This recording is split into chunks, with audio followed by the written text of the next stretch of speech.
ചില സമയങ്ങളില് ജീവിതം നമ്മളോട് അത്ര ഫെയർ ആയിരിക്കില്ല അല്ലേ?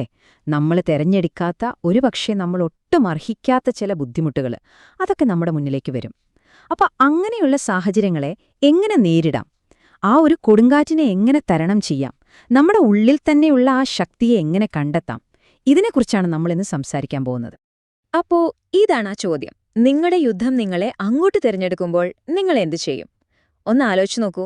നമ്മൾ ഒട്ടും പ്രതീക്ഷിക്കാതെ ഒരു പ്രശ്നം ജീവിതത്തിലേക്ക് വരുമ്പോൾ ശരിക്കും എന്തു ചെയ്യും? നമ്മുടെ ഒരു കൺട്രോളിലുമില്ലാത്ത ഒരു പോരാട്ടത്തിന്റെ നടുവിൽ നിൽക്കുമ്പോൾ എങ്ങനെ മുന്നോട്ടു പോകും? ശരി, നമുക്കിതിനുള്ള ഉത്തരം കണ്ടെത്താൻ ശ്രമിക്കാം. അതെ, ജീവിതത്തിൽ ബുദ്ധിമുട്ടുള്ള സമയങ്ങൾ വരും. അത് നമുക്കെല്ലാവർക്കും അറിയുന്ന കാര്യമാണ്.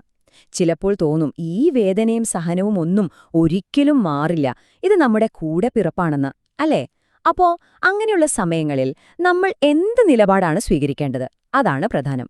ഒരുപക്ഷെ നിങ്ങളിപ്പോ നിങ്ങളുടെ ജീവിതത്തിലെ ഏറ്റവും കഠിനമായൊരു ഘട്ടത്തിലൂടെയായിരിക്കാം കടന്നുപോകുന്നത്. നിങ്ങളുടെ ആ വേദന, ആ പ്രയാസങ്ങൾ അത് ഞങ്ങൾ മനസ്സിലാക്കുന്നുണ്ട്. ഒന്നോർക്കുക, നിങ്ങൾ ഒറ്റയ്ക്കല്ല. നോക്കൂ, ഇത് ഒട്ടും എളുപ്പമായിരിക്കില്ല, സമ്മതിച്ചു. പക്ഷേ പോരാടുന്നത് എപ്പോഴും വിലപ്പെട്ട ഒന്നാണ്. തോറ്റുകൊടുക്കാതെ എല്ലാ ശക്തിയും എടുത്ത് ഒന്ന് എഴുന്നേറ്റ് നിൽക്കാൻ നിങ്ങൾക്ക് നിങ്ങളോട് തന്നെ ഒരു അവസരം കൊടുക്കണം. കാരണം എന്താണെന്നോ, ആ പോരാട്ടത്തിനുള്ള ശക്തി അത് നിങ്ങളുടെ ഉള്ളിൽ തന്നെയുണ്ട്. അപ്പോ യഥാർത്ഥ പോർക്കളം എവിടെയാണ്? അത് നമുക്ക് ചുറ്റുമല്ല. ശരിക്കും പറഞ്ഞാൽ യഥാർത്ഥ പോരാട്ടം നടക്കുന്നത് നമ്മുടെ ഉള്ളിലാണ്, നമ്മുടെ ചിന്തകളിൽ, നമ്മുടെ തീരുമാനങ്ങളിൽ. നമ്മുടെ ജീവിതത്തിൽ നടക്കുന്ന ബാഹ്യ സംഭവങ്ങൾ, അതായത് പ്രശ്നങ്ങൾ, സ്ട്രെസ്, ഉത്കണ്ഠ, ഇതിനെയൊന്നും നമുക്ക് പലപ്പോഴും നിയന്ത്രിക്കാൻ പറ്റില്ല. അതൊക്കെ വന്നുകൊണ്ടേയിരിക്കും. പക്ഷേ അതിനോട് നമ്മൾ എങ്ങനെ പ്രതികരിക്കുന്നു എന്നത്, നമ്മുടെ ചിന്താരീതി, നമ്മുടെ തിരഞ്ഞെടുപ്പുകൾ, അത് പൂർണ്ണമായും നമ്മുടെ കയ്യിലാണ്. അവിടെയാണ് നമ്മുടെ യഥാർത്ഥ ശക്തി ഒളിഞ്ഞിരിക്കുന്നത്. ഇനിയാണ് വളരെ പ്രധാനപ്പെട്ട ഒരു കാര്യം, അതായത് നമുക്ക് അനുഭവപ്പെടുന്നതും നമ്മളായിരിക്കുന്നതും തമ്മിലുള്ള വ്യത്യാസം. ഉദാഹരണത്തിന്, നിങ്ങൾക്ക് ഭയം തോന്നാം, സ്വാഭാവികമാണ്. പക്ഷേ അതുകൊണ്ട് നിങ്ങൾ ഒരു ഭയമുള്ള ആളായി മാറുന്നില്ല. നിങ്ങൾക്ക് നിരാശ തോന്നാം, പക്ഷെ നിങ്ങൾ ആ നിരാശയായി മാറുന്നില്ല. കണ്ടോ, ഈ വികാരങ്ങളൊക്കെ നമ്മുടെ ഉള്ളിലൂടെ കടന്നുപോകുന്ന മേഘങ്ങൾ പോലെയാണ്. അത് നമ്മളല്ല. ഈ ഒരു ചെറിയ വ്യത്യാസം മനസ്സിലാക്കുന്നിടത്ത് നിന്നാണ് യഥാർത്ഥ മാറ്റം തുടങ്ങുന്നത്. അതെ, ഇത് തന്നെയാണ് ആ പറയുന്നത്. നിങ്ങൾക്ക് ഭയമുണ്ടായതുകൊണ്ട് ആ ഭയത്തിന് നിങ്ങളെ പൂർണ്ണമായി കീഴടക്കാനാകണമെന്നില്ല. ആ നിയന്ത്രണം നമുക്ക് തിരിച്ചുപിടിക്കാൻ പറ്റും. ഓർക്കുക, ഭയം വെറുമൊരു വികാരം മാത്രമാണ്. അത് നമ്മുടെ വ്യക്തിത്വത്തെ നിർവചിക്കാൻ നമ്മൾ അനുവദിക്കരുത്. ഇനി നമ്മൾ സംസാരിക്കാൻ പോകുന്നത് വാക്കുകളുടെ ശക്തിയെക്കുറിച്ചാണ്. പ്രത്യേകിച്ച് നമ്മൾ നമ്മളോട് തന്നെ പറയുന്ന വാക്കുകളെപ്പറ്റി. ആ വാക്കുകൾക്ക് നമ്മുടെ സാഹചര്യത്തെ, നമ്മുടെ ജീവിതത്തെ തന്നെ ഒന്നുകിൽ ജീവിപ്പിക്കാൻ കഴിയും, അല്ലെങ്കിൽ അതിനെ ഇല്ലാതാക്കാനും കഴിയും. അത്രയ്ക്കും പവർഫുള്ളാണത്.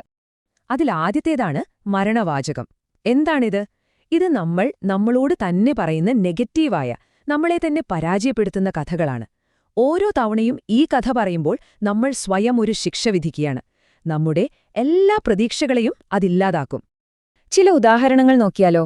എനിക്കിത് സാധിക്കില്ല, ഞാൻ നിർത്തുക, ഞാൻ ഒരുപാട് തെറ്റുകൾ ചെയ്തു, ഞാനൊരു പരാജയമാണ്, ആർക്കും എന്നെ സഹായിക്കാൻ പറ്റില്ല.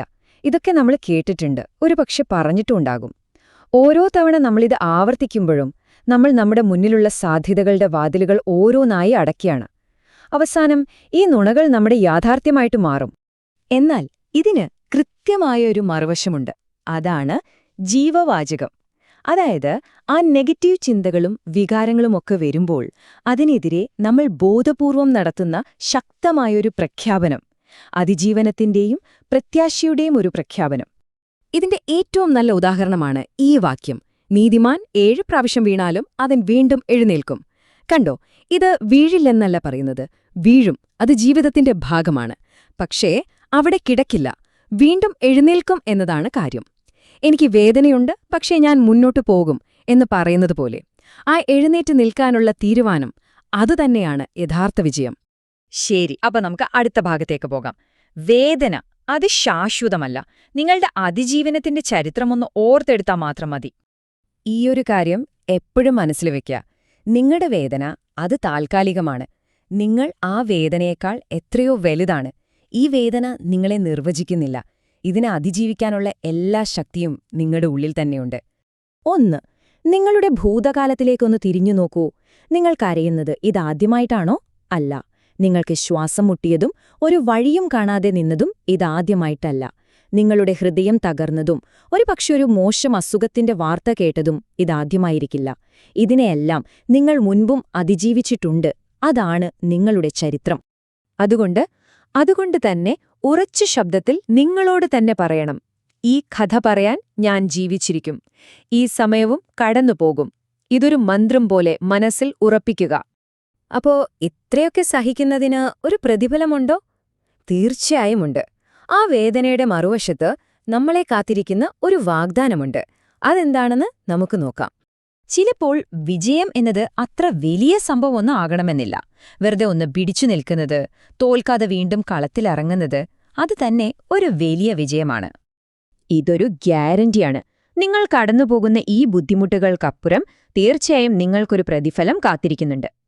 അതുകൊണ്ട് അവസാനം പറയാനുള്ളത് ഇതാണ്: നിങ്ങൾ പിന്മാറാൻ തയ്യാറല്ലെങ്കിൽ നിങ്ങൾ വിജയിക്കും. അത്രേ ഉള്ളൂ. ഇതൊരു പ്രകൃതി നിയമം പോലെയാണ്. തോറ്റുകൊടുക്കാത്തവൻ അവസാനം ജയിച്ചിരിക്കും. അപ്പോ ഈയൊരു ചോദ്യം നിങ്ങൾക്കായി വിട്ടുതന്നുകൊണ്ട് നമുക്ക് നിർത്താം. നിങ്ങളുടെ പോരാട്ടങ്ങൾക്കു ശേഷം, നിങ്ങളുടെ അതിജീവനത്തിനു ശേഷം എന്ത് കഥ പറയാനാണ് നിങ്ങൾ ജീവിക്കാൻ പോകുന്നത്? ആ കഥ തിരഞ്ഞെടുക്കേണ്ടത് നിങ്ങളാണ്. കൂടുതൽ വീഡിയോകൾ കാണാൻ ചാനൽ സബ്സ്ക്രൈബ് ചെയ്യാൻ മറക്കല്ലേ. ആ ബെൽ ഐക്കൺ കൂടി ഒന്ന് പ്രസ് ചെയ്യണേ.